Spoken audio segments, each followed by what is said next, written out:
ഇന്നത്തെ നമ്മുടെ പരിപാടി ഞായറാഴ്ച കാരണം വീട്ടിൽ വരുന്നിരുന്നു. അപ്പോൾ കാലത്ത് തന്നെ അന്ന് വൈഫ് പറഞ്ഞു അന്ന് അമ്പലത്തിൽ പോയിട്ട് നമുക്ക് വരാം. അപ്പോൾ ഒന്നും നോക്കില്ല, നേരെ നമ്മൾ പെരിങ്ങോട്ടരേക്ക് വിട്ടു.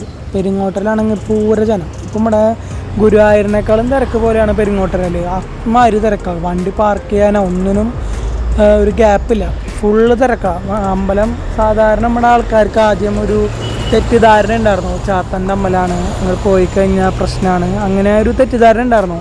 പക്ഷേ ഇപ്പോഴത്തെ നമ്മുടെ ആൾക്കാർക്ക് ആ തെറ്റിദ്ധാരണകളിൽ ഒരു ചെറിയൊരു മാറ്റം വന്നു. കാരണം സാധാ ഒരു അമ്പലത്തേക്ക് വരണ പോലെ തന്നെയാണ് ഈ അമ്പലത്തേക്കും ജനങ്ങൾ വരണത്.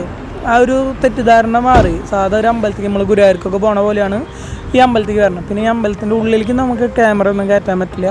ഈ അമ്പലം വളരെ പവർഫുള്ളായിട്ടുള്ള അമ്പലമാണ്. നമ്മൾ സാധാ ദൈവത്തിനെ പ്രാർത്ഥിക്കുന്ന പോലെ തന്നെ പ്രാർത്ഥിച്ചാൽ മതി, വേറെ പ്രശ്നങ്ങളൊന്നുമില്ല. പിന്നെ ആളിത്തിരി ഈ വാശിയുള്ള കൂട്ടത്തിലാണ്. നമ്മൾ എന്തെങ്കിലും ഒരു വഴിപാട് മനസ്സിൽ വിചാരിച്ചിട്ടുണ്ടെങ്കിൽ അത് കൊടുത്തില്ലെങ്കിൽ അതിൻ്റെ ചെറിയ പ്രശ്നങ്ങൾ ആൾ കാണിക്കും, അല്ലാണ്ട് വേറെ കുഴപ്പമൊന്നുമില്ല, വേറെ പേടിക്കാനായിട്ടൊന്നുമില്ല. അപ്പോൾ എല്ലാവരും വിസിറ്റ് ചെയ്യാം.